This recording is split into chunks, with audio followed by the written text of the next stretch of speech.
उपमुख्यमंत्री अजित पवार यांनी पुण्याच्या विकासावर केलेल्या विधानांवर महसूल मंत्री तथा भाजपचे नेते चंद्रशेखर बावनकुळे यांनी जोरदार प्रत्युत्तर दिलंय।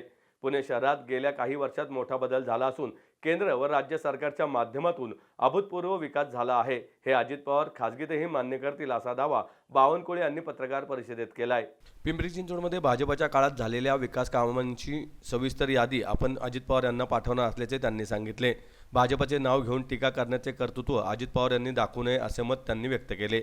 यावेळी भाजप प्रदेश सरचिटणीस राजेश पांडे, भाजपचे माजी गटनेते गणेश बिडकर उपस्थित होते। बावनकुळे म्हणाले की महाराष्ट्र मंत्रिमंडळासमोर 2047 पर्यंतचा विकसित महाराष्ट्र आराखडा मंजुरीसाठी असून त्या अंतर्गत विकसित पुण्यासाठी दीर्घकालीन नियोजन करण्यात आले आहे।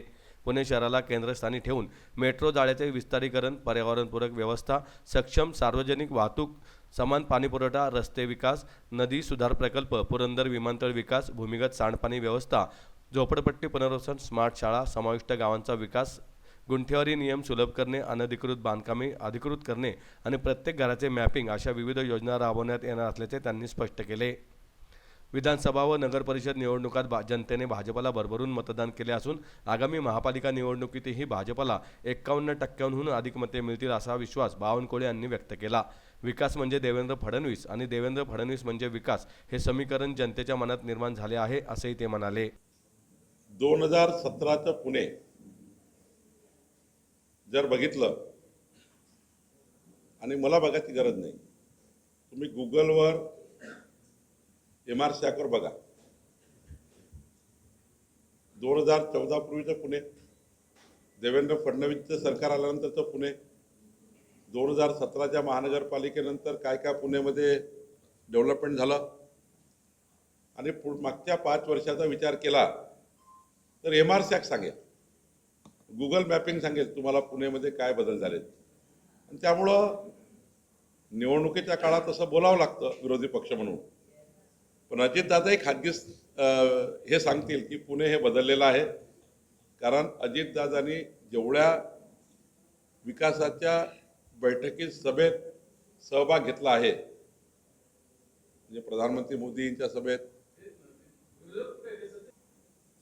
मोदींच्या सभेत मेट्रोचं उद्घाटन करताना अजितदादांनी केलेले स्टेटमेंट असेल, किंवा रिंग रोडच्या वेळी, किंवा अनेक भूमिपूजन उद्घाटनाच्या वेळी देवेंद्र फडणवीसजीच्या जॉईंट सभेत किंवा भूमिपूजनाच्या कार्यक्रमात किंवा उद्घाटनाच्या कार्यक्रमात, केंद्रीय भूमिपूजन किंवा उद्घाटनाच्या कार्यक्रमात केंद्रीय निधीमधील, तेव्हा त्यांनी स्पष्ट सांगितलं होतं की पुणे बदललेला आहे, पुण्याचा विकास होतो आहे।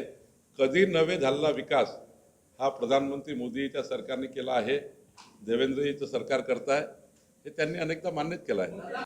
मी त्यांना 2017 ते 2022 मध्ये पिंपरी चिंचवडमध्ये काय काय डेव्हलपमेंट झाले याची यादीच पाठवू शकतो। जे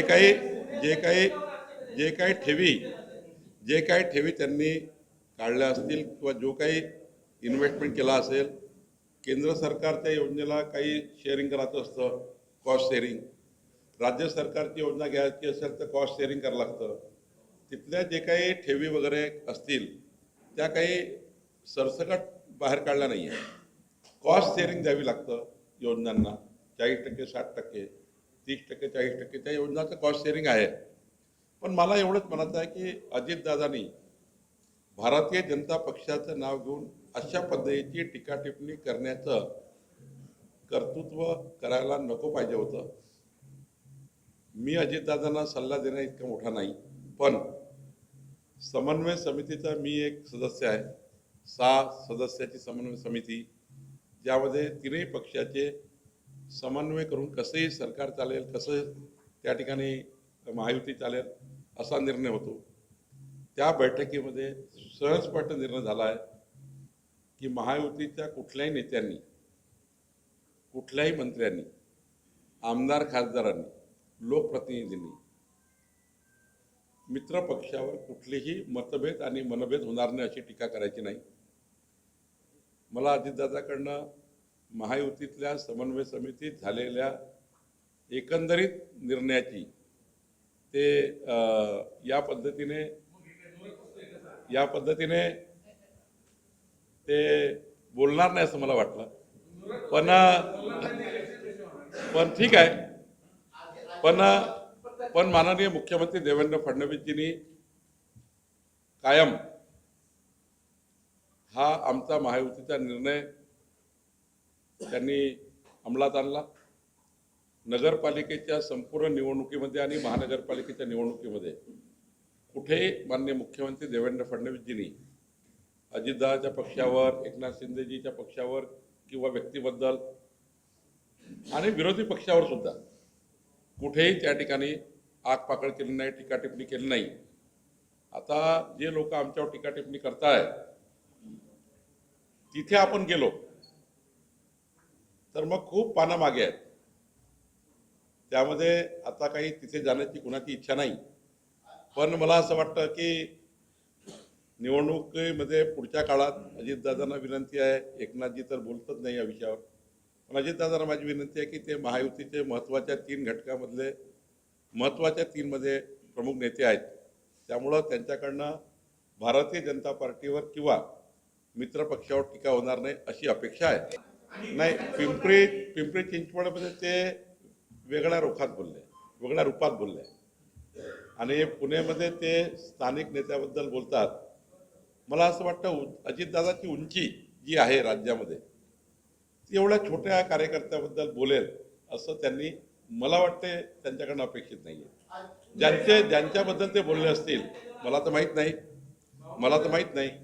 पण मी ते समजा मी उद्या मंत्री म्हणून आलो पुण्यामध्ये आणि मी राष्ट्रवादीच्या महानगरपालिकेच्या लेवलच्या कार्यकर्त्याबद्दल, नेत्याबद्दल किंवा असे बोलणे किंवा अशा टिप्पणी करणे मला वाटते योग्य नाही.